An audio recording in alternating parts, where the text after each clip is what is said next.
Bonjour à tous, j'espère que vous allez bien. Je suis vraiment ravie de vous retrouver aujourd'hui pour une nouvelle vidéo sur la chaîne qui va être les lectures que j'ai faites au mois de juin. Ça y est, j'ai tellement pour l'instant de vidéos à vous poster tout le temps que j'ai décidé de basculer en update au mois.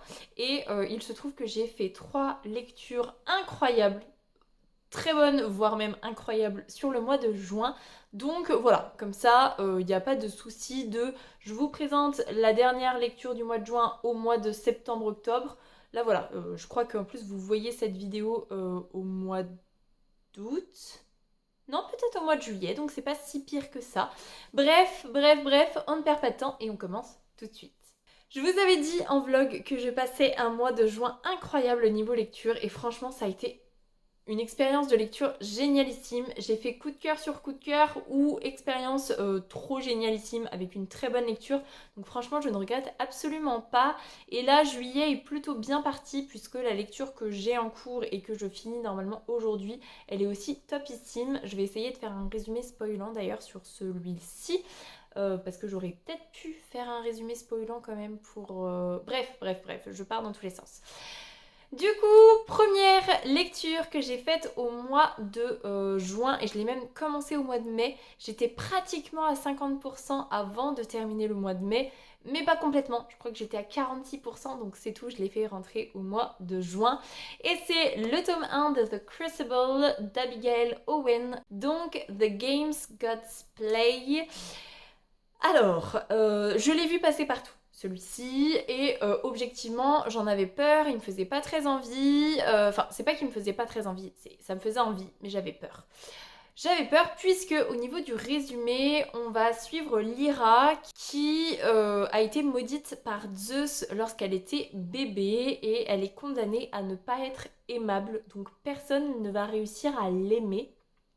Ses parents vont d'ailleurs l'abandonner et elle va se retrouver dans une clique de voleurs. Donc elle a été élevée avec des voleurs finalement et elle a développé des capacités de vol. On est dans un univers où, même si c'est notre monde à nous, les dieux de l'Olympe existent vraiment et sont toujours présents. Sauf que ça fait 100 ans que Zeus est le dieu de l'Olympe et tous les 100 ans en fait, il va y avoir une compétition entre tous les dieux pour les départager et savoir qui va être le nouveau roi de l'Olympe.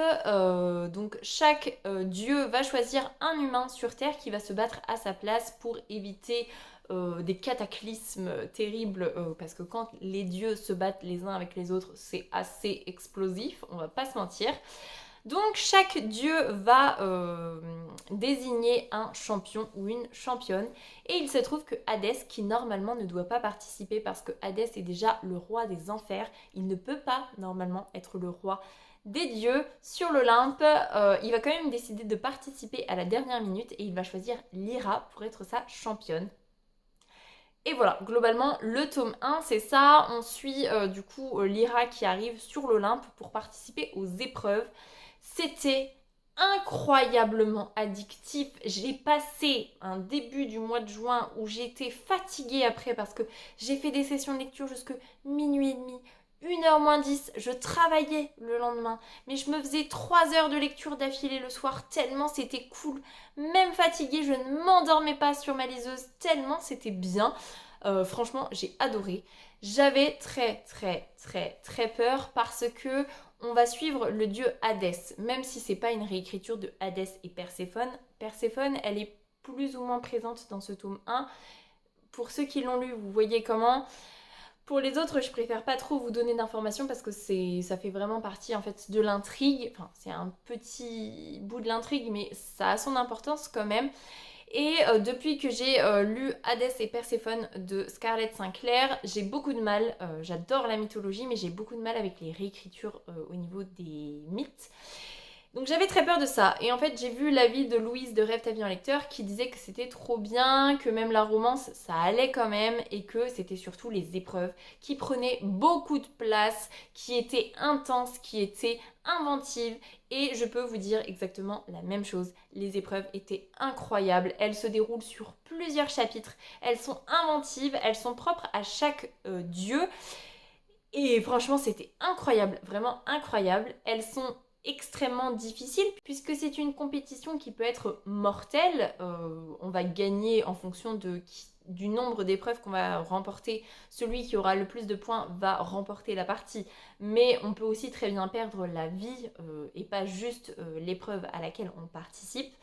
Donc c'est assez haletant quand même parce qu'on a envie de savoir si Lyra elle va s'en sortir. On a aussi envie de découvrir pourquoi Hadès veut participer obligatoirement. On sent qu'il y a quelque chose qui se trame, mais on ne sait pas quoi. Et franchement, c'était génialissime. Au début, je vous cache pas que j'ai eu un petit peu de mal avec le personnage d'Hadès, qui n'était pas attachant du tout. Et finalement, de fil en aiguille, on est parvenu à un personnage qui est alors pas aussi attachant que Lyra, clairement. Lyra, c'est un personnage topissime et elle est d'une bonté, d'un cynisme certes, mais d'une bonté sans nom. Le comportement qu'elle a pour les épreuves avec les autres candidats, il est trop bien. C'est la bonté incarnée. Malgré sa malédiction qui fait qu'elle n'est pas aimable, elle sait que les gens ne peuvent pas l'aimer et elle en souffre énormément. Trop bien. Les épreuves, trop bien. La relation entre Hadès et Lyra était trop bien aussi. Elle évolue petit à petit et j'ai trouvé ça quand même assez chouette. Et je vais le dire ici parce que je trouve ça trop bien. On a une scène ou deux, une grosse scène, je crois, et peut-être une deuxième très rapide de smut. Mais, je le dis ici, ce que j'ai trop apprécié, c'est qu'il va y avoir un autre moment où il va y avoir une scène comme ça, on ne la verra pas, elle va être ellipsée et je trouve ça trop bien parce que c'est pas en fait, on sent que c'est pas le thème du livre. Il y a la romance, mais c'est pas un roman érotique pour autant. Ce qui importe là, c'est vraiment les épreuves et c'est incroyable parce que vraiment, elles sont dingues ces épreuves. J'ai passé un moment de lecture incroyable, c'était palpitant à souhait et la romance elle ne prend pas le pas sur tout ça. On a envie de savoir du coup ce qu'il en retourne, pourquoi Hadès veut gagner, est-ce que Lyra va avoir sa malédiction qui va être levée puisque ça fait partie un petit peu du deal qu'elle va passer avec Hadès. Voilà, c'est franchement une pépite absolue. J'ai adoré. N'hésitez pas une seule seconde, ça se dévore. Il fait pratiquement 700 pages et j'ai réussi sur des moments de week-end où j'ai mes petits doudous et des moments de boulot. J'ai quand même réussi à lire 700 pages en 6 jours, ce qui n'est pas rien. Franchement, je suis trop fière de moi. Donc voilà, n'hésitez pas une seule seconde, pépite absolue. J'ai mis le tome 1 du coup dans ma liste de cadeaux. Ce sont des copains qui me l'ont pris, j'ai vu ça sur ma liste, donc je vais bientôt le récupérer. Donc là je vous le montre pas, mais en même temps 700 pages, c'est pas plus mal que je ne le porte pas. Et j'ai mis également le tome 2. Pour l'instant personne me l'a offert et mon anniversaire est passé, donc du coup je sais pas si je l'aurai. Et au pire si je ne l'ai pas, c'est pas grave, j'irai me l'acheter parce que le tome 2 que j'ai trop hâte de lire, j'aimerais vraiment beaucoup le lire en papier. Donc voilà, c'était vraiment fou et donc j'ai commencé ce mois de juin avec un coup de cœur monumental et donc je me suis dit, on peut partir sur un mois de juin incroyable au niveau lecture avec un coup de cœur qui est assuré, clairement. Même si c'est une grosse lecture. Parce qu'en fait, dans mon cerveau, je me dis que si je prends un gros pavé, je vais mettre beaucoup de temps à lire et que du coup, je pourrais moins lire. Alors qu'en fait, c'est pas vrai. Quand c'est un coup de cœur, quand c'est une frénésie de lecture, même si c'est du 800 pages, et ben je le lis beaucoup plus vite qu'un 300 pages qui ne me hype pas tant que ça. Bref, du coup, j'ai décidé après de lire le tome 2 des Cendres Divines de Demi Winters. Donc c'est un royaume de griffes et c'est aux éditions Roncière. Je vous remontre cette couverture qui... alors, moi je la trouve pas incroyable parce que j'aime pas les personnages. En fait, si vous retirez le personnage de Saga sur la couverture, je l'aime bien. Mais sinon, je suis pas tant fan que ça. Et le jaspage, incroyable. Je déteste les serpents. J'ai la phobie des serpents, mais on va pas se mentir, il est quand même magnifique ce jaspage. J'avais bien évidemment envie de l'avoir en relié au même titre que le tome 1. Je vous rappelle que le tome 1, ça avait été un coup de cœur monumental. C'était ma première lecture à l'aveugle que mon chéri m'avait choisi et c'était le tome 1 qui en fait avait été choisi par les deux. Ma sœur avait dans les mains celui-ci en se disant « Oh c'est dommage, il a l'air trop bien, mais j'ai pas le tome 1 » et en fait c'est mon chéri qui avait le tome 1. Donc preuve en est qu'ils me connaissent quand même très bien. Sur cette histoire, on va suivre Sayla, qui est une jeune fille qui va s'enfuir de là où elle est avec son père. Et en fait, très vite, elle va se retrouver seule à devoir s'enfuir puisque les Claernards, donc ce sont des guerriers du roi, vont être envoyés à sa poursuite sous les ordres de la reine Cygne qui cherche à la capturer. Elle ne sait pas du tout pourquoi, mais elle sait qu'il ne faut pas qu'elle tombe entre leurs mains puisqu'on est dans un univers où il va y avoir les Galdra, qui sont des personnes qui possèdent des capacités. Ils sont chassés par le roi, donc les Claernards, leur but c'est de chasser ces personnes et de les exécuter sur la place publique. Et par contre, la reine Cygne, elle a un autre but, c'est de se servir de ces Claernards pour capturer les Galdra et en faire on ne sait pas quoi, enfin en faire comme si c'était des objets, mais c'est un petit peu ça. Donc Scylla, elle va partir sur les routes pour essayer de trouver refuge dans une ville du nord. Et pour cela, elle va s'introduire dans la charrette des Haches Sanglantes, qui est un clan un peu viking qui part vers le nord pour élucider un phénomène magique inexpliqué. Et voilà, globalement c'est ça le résumé. J'avais adoré ma lecture du tome 1, c'était trop bien. Et là, bien évidemment, on est sur la poursuite de ce qui se passe au niveau du tome 1 qui se finissait avec une révélation incroyable. Sayla, elle a une sœur qui s'appelle Saga, qu'on va petit à petit découvrir dans le tome 1. Et ce tome 2, ce qui est très très cool, c'est que on a le point de vue de Scylla au nord et le point de vue de Saga au sud. Et petit à petit, en fait, on va en apprendre beaucoup plus sur Saga. Le point de vue de Scylla est très très intéressant également parce que du coup on sait pourquoi la reine est à ses trousses. Elle va mettre plein de choses en place pour essayer de s'en sortir parce qu'elle en a marre en fait de se faire poursuivre et de ne pas réussir à s'en sortir sans l'aide de quelqu'un. On va découvrir ce qui est arrivé à Saga, où est-ce qu'elle est, pourquoi, comment, et comment elle s'en sort, les choses qu'elle va mettre en place pour essayer d'aider sa sœur à distance. Et ça, j'ai trouvé ça trop bien parce que on sent ce lien d'amour entre les deux sœurs et c'est beau de voir ce lien d'amour. On va continuer de développer le binôme entre Rei et Scylla, ce que j'ai trouvé super bien, franchement trop bien, parce que le personnage de Rei, il est top. On est clairement sur un truc trop bien. J'adore ce personnage, donc j'étais trop contente. Les personnages secondaires qui vont arriver, puisque Rei et Scylla, ils vont arriver dans un nouveau village et on va découvrir de nouveaux personnages. Je les ai trouvés topissimes aussi. Et tout le mystère qu'il y a au niveau du serpent, même si je déteste les serpents, j'ai trouvé ça super chouette aussi. Donc franchement, trop bien. Et du point de vue de Saga, on va aussi découvrir un autre peuple qui vient d'un autre royaume. Et plus particulièrement avec un émissaire qui s'appelle Rurik. J'imagine que le tome 3 qui sort au mois d'août finalement, sur la couverture c'est Rurik, je pense, au vu du fait qu'il n'ait pas de barbe, je pense que c'est Rurik.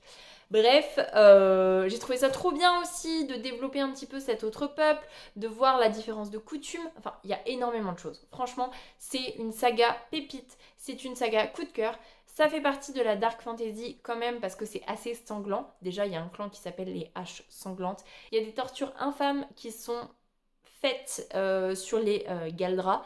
C'est vraiment horrible, c'est très bien décrit et c'est vraiment horrible, mais voilà, ça fait partie de cet univers. J'ai adoré ma lecture. C'est évidemment un coup de cœur. Mais je vais quand même dire quelques petits bémols qui n'entachent pas du tout ma lecture. Mais je vais quand même le dire. Premier petit bémol, c'est... Je pense que c'est l'auteur parce que ça m'étonnerait que le traducteur se soit trompé à ce point-là puisque j'imagine que les prénoms des personnages n'ont pas été traduits. C'est les mêmes en anglais et en français.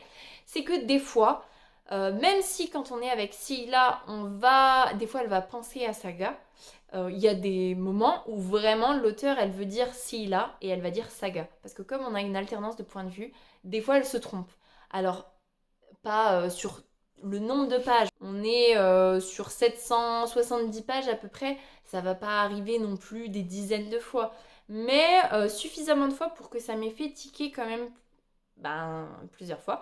Et je trouve ça un peu dommage parce que En fait, je trouve ça dommage que l'auteur ne s'en soit pas rendu compte et que le traducteur ne s'en soit pas rendu compte parce que, en fait, comment dire, dans le récit, ce n'est pas possible que ce soit ce prénom-là qui soit employé. Je comprends que la confusion soit faite parce qu'on passe d'un point de vue à l'autre. Et souvent, c'est en début de chapitre quand on repart de l'autre point de vue. Mais voilà, ça m'a gêné un petit peu. Ça n'entache pas du tout ma lecture. Donc, il y avait ça qui m'a un petit peu gênée. Ce qui m'a aussi un petit peu gênée, c'est... alors, il n'y a pas énormément de scènes de smut, mais il y en a quand même un petit peu. Et ce que je vais reprocher par rapport au premier tome, c'est que il y a certains chapitres qui vont se terminer. Et il me semble dans le premier tome que quand le chapitre se terminait, même si la scène en elle-même n'était pas terminée, on l'arrêtait en fait. Et là, ça va se poursuivre sur un deuxième chapitre et il y a des petits commentaires dans ces scènes-là qui m'ont fait un peu lever les yeux au ciel parce que je trouve que ça perd de sa crédibilité. Comme je vous dis, ce ne sont pas des scènes qui me rebutent, mais là, quand j'en suis au point de lever les yeux au ciel, c'est un peu dommage, je trouve. Mais bon, bref, c'est un petit détail. Il n'y en a pas énormément, hein. Ça arrive quand même bien à la fin et ça arrive pas tous les 4 matins non plus. Et dernière petite chose, ça va être bête ce que je vais vous dire, mais le personnage de Scylla, elle va dire quelque chose souvent, quand elle remercie les gens, elle dit mille merci. Elle dit souvent mille merci. Et elle est avec le personnage de Ray qui a une évolution de personnage. On va pas se mentir, il a une évolution avec tout ce qu'il va vivre avec Scylla, avec les découvertes qui vont être faites sur son personnage, tout ça, tout ça. Enfin, il y a énormément de choses, mais ça reste Ray. Et Ray se met à dire ça. Mille merci. Et en fait, je trouve que ça fait trop bizarre que Ray le dise au même titre que Scylla. Scylla, ça me choque pas du tout parce que c'est son habitude depuis le tome 1, on sait qu'elle dit ça. Mais là, du coup, Ray va se mettre à le dire. Alors, est-ce que c'est parce qu'il y a une proximité entre les deux et qu'à force de l'entendre dire elle, il va se mettre à le dire? Mais ça ne colle tellement pas avec le personnage de Ray, vraiment pas, que ça m'a fait bizarre. Donc voilà, c'est les 3 petits détails qui me font un tout petit peu tiquer, mais franchement, trop bien parce que les personnages sont travaillés de fou, l'univers est incroyable, il y a tellement de choses au niveau de la magie, au niveau du décor, des créatures, de l'histoire aussi, des royaumes et des souverains et le pourquoi du comment, tout est top. Il y a encore tellement de zones d'ombre, j'ai trop hâte de lire le tome 3, vous n'imaginez même pas. Et point positif, j'avais dit que je voulais vous faire un résumé spoilant du tome 1, je n'ai jamais eu le courage de le faire. Et en fait, il y a un petit résumé spoilant au début de chaque tome, donc ça c'est trop bien. Si vous mettez du temps entre la lecture d'un tome et du suivant, et ben, il y a quand même un petit résumé spoilant. Et ça, on va pas se mentir, c'est quand même très appréciable. Du coup, voilà, coup de cœur monumental, lisez Les Cendres Divines de Demi Winters, c'est juste pépite. Et enfin, pour terminer le mois de juin, alors je ne vais pas dire en beauté parce que ce n'était pas un coup de cœur, mais c'était une très bonne lecture. Mais c'est surtout que je voulais terminer le mois de juin avant que ma sœur arrive avec la lecture à l'aveugle que ma sœur m'avait choisie à Noël. Donc là actuellement, normalement vous le voyez ici, je vous les présente en vlog. D'ailleurs je voulais vous les présenter juste après, mais mon chéri ne m'a pas fait la couverture. Bref. Du coup, là j'ai les nouvelles lectures à l'aveugle, la 3 et la 4 qui viennent de rejoindre ma bibliothèque, donc je ferai dans la deuxième partie de l'année. Mais j'avais quand même la lecture de ma sœur, qui n'est autre que Fifth Liar Lady de D.L. Soria aux éditions 404 et c'est dans la collection À travers le miroir. Je déteste cette couverture, vraiment je la trouve trop moche, je ne mâche pas mes mots. C'est le genre de couverture où clairement je passe en librairie, je vois ça, je ne lis même pas le résumé, je passe mon chemin et c'est pour ça que c'est trop bien les lectures à l'aveugle, c'est parce que moi dans mon cœur, cette histoire, j'aurai toujours la couverture qui avait été faite par mon chéri. Et j'ai passé un très bon moment de lecture. Pas un coup de cœur parce qu'il y a plusieurs choses que je vais reprocher, mais sinon c'était quand même très très bien. Je vous montre d'ailleurs le jaspage que je n'avais pas, j'avais même pas vraiment fait gaffe au jaspage. Mais évidemment que c'est une réécriture de Cendrillon. En tout cas, le jaspage est très beau, à défaut. Donc dans ma bibliothèque, hein, clairement, je le mets comme ça. Hein, parce que, voilà. Bref, donc on est sur une réécriture de Cendrillon, sauf que Cendrillon c'est pas juste la pauvre petite noble qui s'est vue reléguée au rang de servante et qui a été au bal grâce à Marraine et que le prince l'a vue et il lui a demandé de l'épouser. On n'est pas du tout là-dessus, enfin on est là-dessus puisque c'est ce qui va être raconté par tout le monde. Mais en fait c'est un complot qui a été organisé par la marâtre, les deux sœurs et H. Vincent qui est en fait Cendrillon. Puisque le but c'était d'envoûter le prince, de se marier avec le prince pour avoir un rang social qui va s'élever et de faire rentrer ces deux méchantes belles-sœurs à la cour pour avoir un meilleur rang. Et donc ça marâtre de belle-mère qui en fait est quand même pas très très gentille. Elle fomente ce plan depuis des années et des années.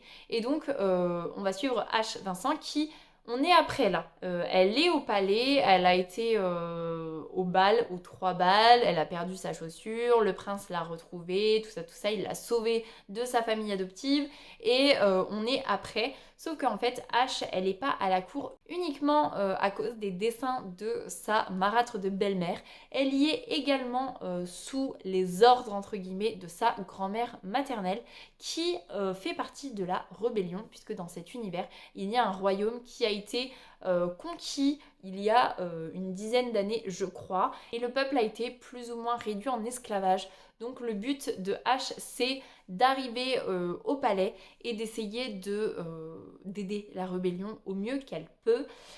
Voilà, globalement c'est à peu près ça le résumé. Alors. C'est une des premières fois que je lis une réécriture de Cendrillon. Il y avait Cinder, mais sinon, globalement, c'est une des premières réécritures que je lis de Cendrillon. J'ai beaucoup aimé ma lecture parce que le personnage de H, il est vraiment top. J'ai beaucoup aimé la façon dont on va prendre le conte de base et on va un petit peu changer des choses, mais en le gardant quand même, en faisant référence à ce qui a trait au conte. Et vraiment, ça, c'était très chouette. J'ai aimé les personnages, j'ai aimé le fait qu'en fait il y a un envoûtement qui soit fait parce que c'est vrai que le conte de base il est totalement pas crédible en fait et que Everett, donc le prince, soit enchanté par H, ça fait du sens, ça fait beaucoup plus de sens. J'ai aimé Lord Vérance qui est le prince otage du royaume qui a été annexé en fait par le royaume actuel et qui est du coup otage au palais. J'ai beaucoup aimé les interactions entre H et Vérance.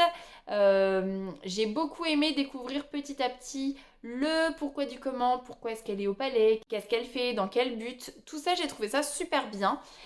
Mais, je vais reprocher le fait que ce soit un tome unique, c'est un one-shot. Et du coup, j'ai trouvé que le final était beaucoup trop rapide.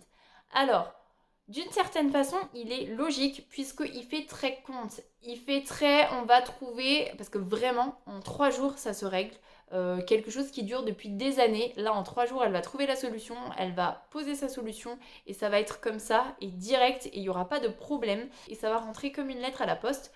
Ça, j'ai trouvé que c'était un petit peu dur à avaler, mais d'un autre côté, je me dis que c'est un conte et que donc ça passe mieux finalement. Je sais pas si vous voyez ce que je veux dire, mais j'arrive à me satisfaire de l'explication que ce soit un conte et que c'est pour ça que on finit comme ça. Il aurait pu être un peu plus gros parce que je crois qu'il fait 570 pages, on va dire. Il aurait pu faire 600 pages, ça aurait pas été dommage en fait. Mais 30 pages de plus, ça aurait pu être assez chouette. Ce que j'ai trouvé trop bien aussi, c'est qu'il va y avoir des personnages qui sont quand même assez principaux qui vont mourir. Et ça, j'ai trouvé ça trop bien parce que ils vont pas ressusciter. Et vous savez à quel point je déteste quand les personnages ressuscitent.